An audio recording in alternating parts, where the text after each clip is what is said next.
Yazid বাহিনীর বলে যে সবাইকে ডাকলে আসবে না, একটা কাজ করো, কুফার মধ্যে যারা এলাকার যে নেতাগুলো আছে তাদেরকে নিয়ে আসো, তাদেরকে তলব করো তোমার জায়গায়, আমার কথা বলিও না, বরঞ্চ তুমি ডেকে আনো, আনার পরে যা বক্তব্য দেওয়ার আমি দেব। এই কৌশল আমাদেরও হয়।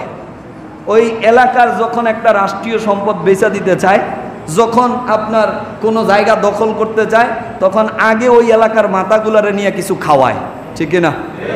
আগে এলাকার মাথাগুলারে নিয়ে কিছু খাওয়ায় দেয়, বাজে বাস এবার আমার এলাকার রাস্তা সহজ।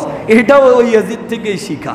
আমাদের সমাজে এখন হুসাইনি মুসলমান খুব কম, সব ওই ইয়াজিদ পার্টি, যেগুলার কাছে খুঁজলে আপনি হুসাইনের আদর্শ একটাও পাবেন না। ইমামে হুসাইন মৃত্যুর আগে নামাজ ছাড়ে নাই, ইমামে হুসাইন নিজের পরিবারকে পর্দার খেলাপ করতে দেয় নাই, ইমামে হুসাইন ক্ষমতার জন্য নয় বরঞ্চ ধর্মের জন্য, হকের জন্য লড়াই করেছে, হক প্রতিষ্ঠা করার জন্য।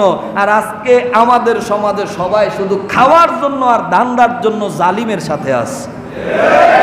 মনে রাখবেন, জুলম এমন একটা অপরাধ, জুলম যদি আপনি না ছাড়তে পারেন, আল্লাহ স্বয়ং আল্লাহ বলেছেন যে জুলুমকারীকে দুনিয়া এবং আখেরাতে লাআনাহুমুল্লাহু ফিদ দুনিয়া ওয়াল আখিরা, জুলুমকারীকে দুনিয়াতেও লাঞ্ছিত করা হবে, আখেরাতেও লাঞ্ছিত করা হবে।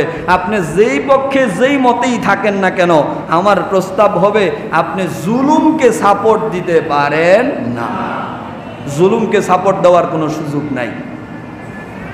নিরপেক্ষভাবে আপনি নিরপরাধ মানুষগুলো ধরবেন, আপনি এলোপাথারি গুলি ছুঁড়ে সবাইকে হত্যা করবেন, আপনি যেভাবে যাকে খুশি তাকেই নিয়ে আটকে দিবেন, এরকম না। সুস্পষ্ট প্রমাণ দিয়ে আপনি নিতে পারেন, এটা রাষ্ট্রের অধিকার আছে। কিন্তু যাদের আজকে পরীক্ষা, আমরা দেখলাম অনেক এসএসসি পরীক্ষা যারা দিবে, পরীক্ষার্থীরা পর্যন্ত এখন বন্দী।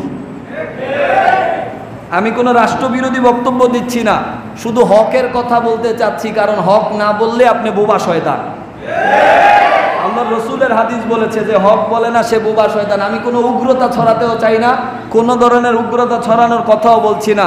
শুধু আবেদন থাকবে এইটুকুই যে আমাদের পরীক্ষার্থীদেরকে, আমাদের নিরপরাধ ছাত্রদেরকে মুক্তি দেওয়া হোক।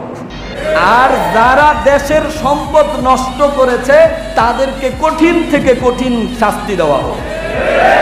কারণ কোনো ছাত্র যার কাছে ছাত্রত্ব আছে সে কোনোদিন দেশের সম্পদ নষ্ট করতে পারে, বরঞ্চ যে করেছে সে ছাত্র নামের কলঙ্ক হতে পারে, সে ওই দলের ক্ষমতার জন্য করেছে, সে ওই জামাতের সাথে, শিবিরের সাথে, বিভিন্ন দলের সাথে মিশ্রিত হয়ে, যারা রক কাটা পার্টি ইয়াজিদ বাহিনী তাদের সাথে মিশ্রিত হয়ে এই কাজ করেছে। না হয় দেশের সম্পদ আন্দোলনের কোনো সম্পর্ক হইতে পারে না। আপনি ন্যায্য দাবি করবেন, ন্যায্য দাবির পক্ষে সবাই থাকবে আপনার সাথে, কিন্তু আপনি ন্যায্য দাবির সাথে কিছু জুলুমও করবেন, সেটাকে তো সাপোর্ট দেওয়া যাবে না। করছে যারা জুলুম করছে, আমরা কখনো জুলুমের সাথে থাকতে চাই না।